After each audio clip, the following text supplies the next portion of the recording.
इसी के साथ अंत होता है 2018 para Asian games Jakarta Indonesia का, जहां पर भारत कुछ सुनहरी यादें अपने साथ लेके जाएगा।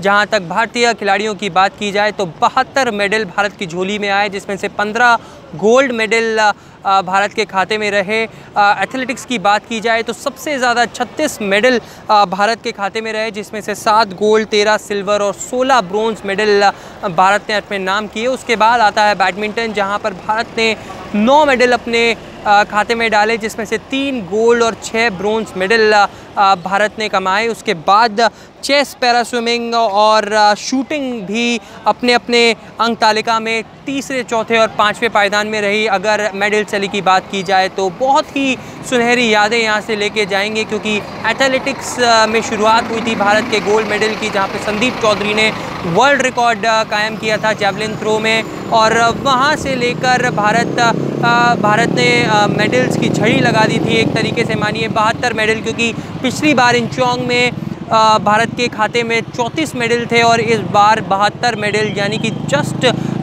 दुगना कर दिया है अपने आंकड़ों को। और अब जितने भी हमने एथलीट से बात की, उन्होंने साफ तौर पर कहा कि वो अपना इस तरीके का परफॉर्मेंस बरकरार रखना चाहेंगे, क्योंकि अब उनका अगला टारगेट टोक्यो 2020 ओलंपिक्स है। और सबका कहना था कि ये मेडल हम वहाँ पर बरकरार रखना चाहेंगे। और सबसे बड़ी बात की जाए तो लगभग हमने आंकड़ा निकाला, 72 में से अगर आधे मेडल्स की बात की जाए तो वो हरियाणा से आता है। हमने देखा अमित सिरोहा, हमने देखा पवन, हमने देखा किस तरीके से दीपा मलिक और कई सारे बड़े एथलीट जो हरियाणा से आते हैं, उन्होंने मेडल्स अपने नाम किए।